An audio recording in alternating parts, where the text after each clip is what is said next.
हम खुद पूरी दुनिया को बताएंगे कि बम हमने फेंके थे। यस मानो मिस्टर टेरी जाके झूठे गवाहों की वजह से किसी तरीके इंसान को सजा नहीं होनी चाहिए।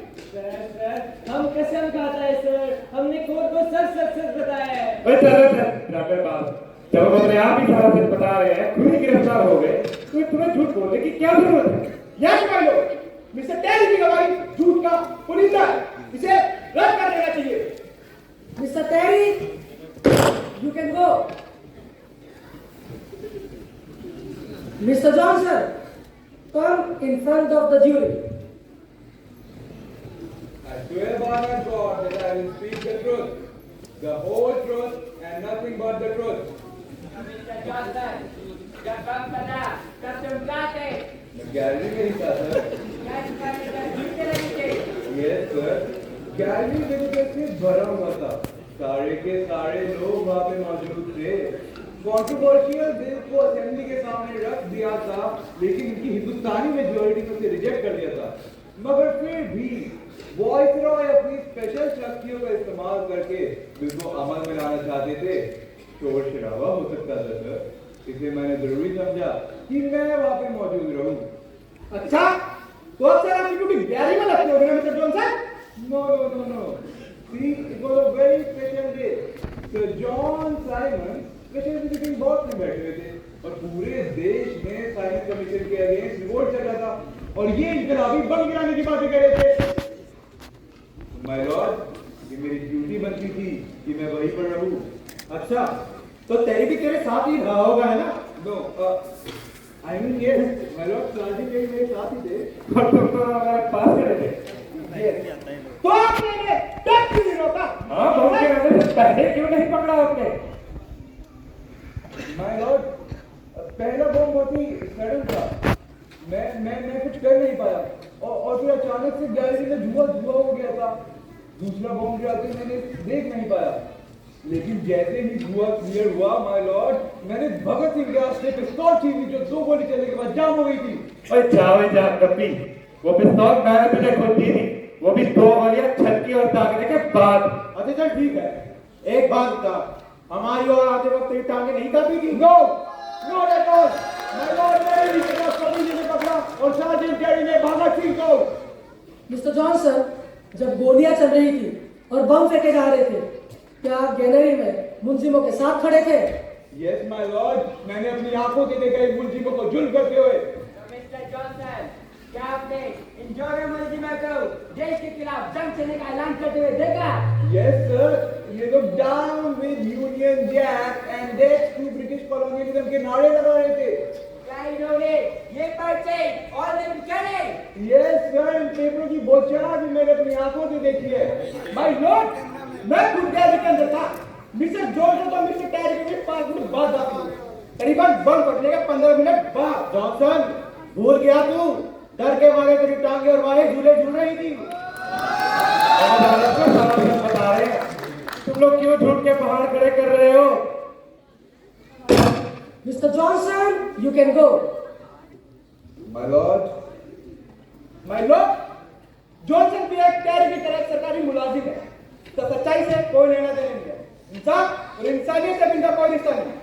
मेरी कोर्ट से दरख्वास्त है कि सारे के सारे सरकारी गवाहों की जमानत पूरी की पूरी रद्द कर दी जाए। Thank you. दोनों मुलजिम अपनी गवाही पेश करें। भगत सिंह, पहले तुम। जनाब, मैंने और जज ने एक साथ स्टेटमेंट तैयार की है। हम दोनों इकट्ठे हर सवाल का जवाब देंगे। इजाजत है। मुस्लिम, भगत सिंह और पीके जाट, क्या तुम दोनों ने गैलरी में बम फेंका? जरूर। एक भगत सिंह ने और एक मैंने। क्या तुम दोनों हॉल में लोरी पिस्टल लेके आए? जी जनाब। किसी विशेष व्यक्ति को निशाना बनाया? जी नहीं, सिर्फ गोलियां छटकी और दागी थी। जनाब, हम मनुष्य जीवन को बहुत पवित्र समझते हैं और खामखा किसका खून नहीं बहाना चाहते। तो अगर तुम गोली, पिस्तौल छुपा के अंदर लेके आए थे, तो जरूर किसी को मारने के इरादे से आए होंगे।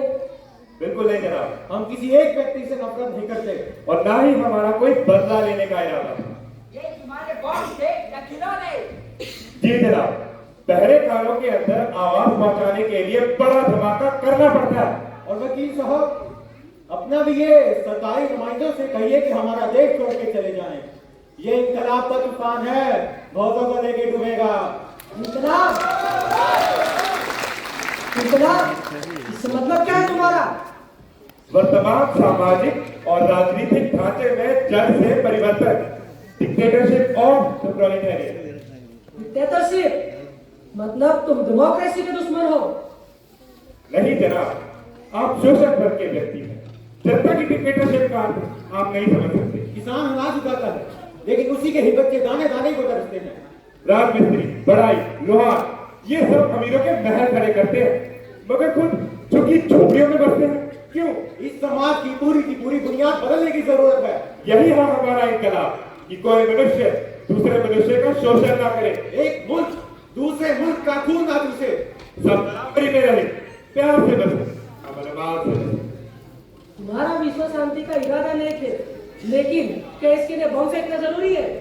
क्या इनोसेंट पीपल की जान लेना जरूरी है? जनाब, हम अमन पसंद क्रांतिकारी, मनुष्य के जीवन को हम बहुत पवित्र समझते हैं। पूरी असेंबली को एक ही बार में उड़ाने की साजिश। लाहौर के ट्रिब्यून ने सही कहा था, बिल्कुल पागल ही होंगे तो इतना बड़ा बम रैली में करेंगे। ट्रिब्यून ने गलत नहीं कहा जनाब, कोई पागल नहीं है। अच्छा ठीक है, मान लिया हम पागल हैं, तो हमें पागल खाने में बंद कर दीजिए। यहाँ कचहरी में क्यों घसीट रहे हैं? जनाब, हमने सोच समझ के बम बनाए थे, उसमें पोटेशियम और पिकरेट डाला था ताकि सिर्फ ऊंची आवाज और धुआं हो। अगर हमें सच्चे किसी की जान लेनी होती तो उसमें लोहे के छर्रे और गंधक मिलाते। मालूम, इनके बातें प्रेस तक नहीं जानी चाहिए। अगर इनकी बातें प्रेस तक गई तो देश का बच्चा बच्चा बॉम्ब बनाने का फॉर्मूला सीखेगा और बॉम्ब बना के देश में शांति फैलाएगा। अदालत के सभी दस्तावेजों से इस फॉर्मूले को रद्द किया जाए और अगले दिन के अखबार में इसकी छवि भी ना हो। You can continue. जनाब, हमने सोच समझ के जांच करके खाली जगह में बम फेंके थे। सिर्फ 2 से 3 लोगों को मामूली सी रगड़ लगी थी और 2 फुट दूर खड़े शोषक को भी खरोच जाए। अगर हमें सच्ची में किसी की जान लेनी होती तो देश के जाने दुश्मन जॉन साइमंस की लेते। लाजपत राय जी के कातिल को मारना जरूर हमारी पहली कोशिश होती, लेकिन हमारा एक ही मकसद था, चेतावनी। जनाब, हमारे बुजुर्ग मोतीलाल नेहरू जी, पटेल साहब, जिन्ना साहब, ये सब सदन के अंदर थे जनाब। हम इनकी जान को खतरे में क्यों डालते? तुम्हारे इंटेंशन जो भी हो, लेकिन किसी भी सभ्य समाज में हिंसा करना एक अपराध है। We beg to differ, my lord. नेक कार्य के लिए शक्ति का प्रयोग नेक है। गुरु गोविंद सिंह जी ने, शिवाजी ने आजादी लाने के लिए ताकत का इस्तेमाल किया था। ताकत को बरतने के इरादे से देखिए। आगे में शक्तियां मिलाना बुरा नहीं, बस शर्त इरादा चूहे मारने का हो। नतीजे से जाचिए। नतीजा सही हो तो ताकत का बरतना जायज है। जीसी दास ने अपने पुत्रों को सही सिखाया था कि सोए हुए फिरंगी को जगाने के वास्ते बमों की जरूरत है, बहरों के कान खोलने के लिए धमाकों की जरूरत है। इनकलाब हर बुनियादी कौम का हक है। स्वतंत्रता हर व्यक्ति का न छीने जाने वाला अधिकार है। And hereby we rest our case.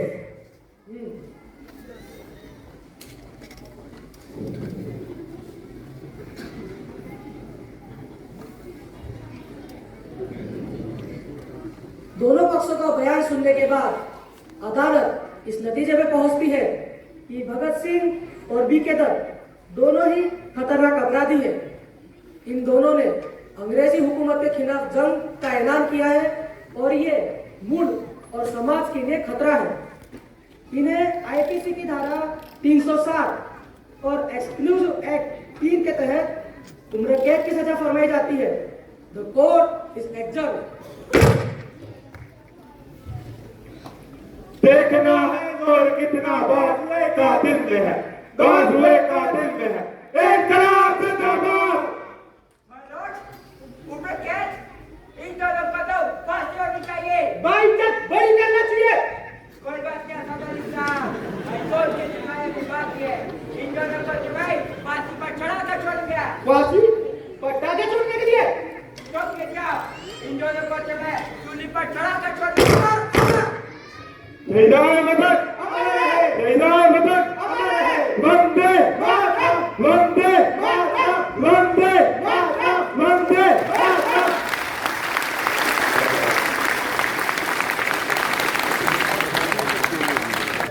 Singh को उम्र कैद की भगाना सजा। पड़ेगा मगर जबरदस्ती ये तो आगे सिर्फ एक शुरुआत है। और एक और ले अगली अदालत उसी के कर्नल सॉन्डर्स के कत्ल का फैसला करेगी।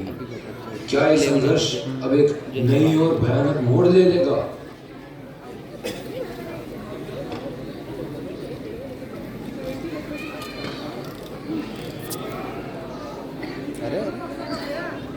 सुनने के बाद ये कोर्ट इस नतीजे पे पहुंचती है कि आरोपी भगत सिंह, सुखदेव और राजगुरु तीनों ने एक सोची समझी साजिश के तहत कर्नल सॉन्डर्स की हत्या की थी।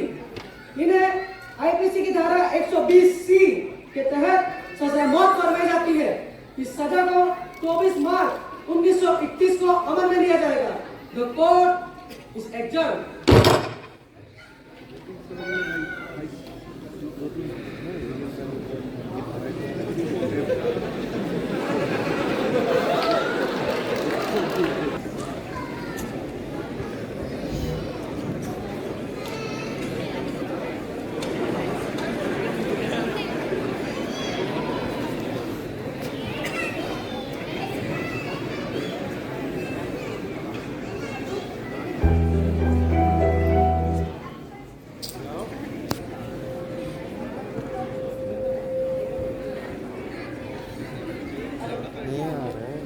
उसको बंद कर दो, बंद कर दो।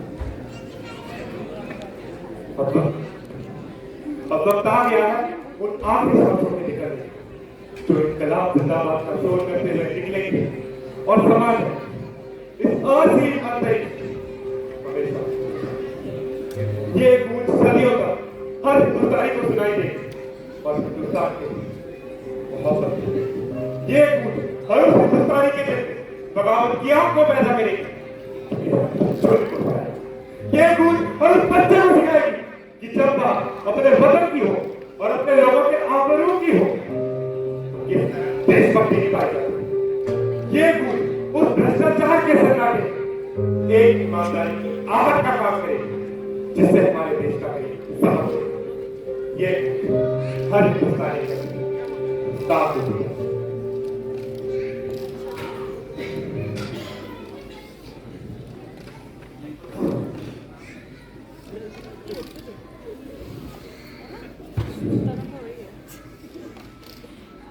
मैंने अपने जीवन की अब तक हर रंग के साथ जो वादा किया, आज देखो कुदरत ने कितनी खूबसूरती के साथ मुझे उन हर वादे को पूरा करने का मौका दिया ये समझाने का कि किस तरह अपने सत्य ज्ञान को अपनी आंखों में भर कर सीने में डाल और जब वो आवाज दिल तक पहुंचती है तो बस एक ही आवाज, इनकलाब!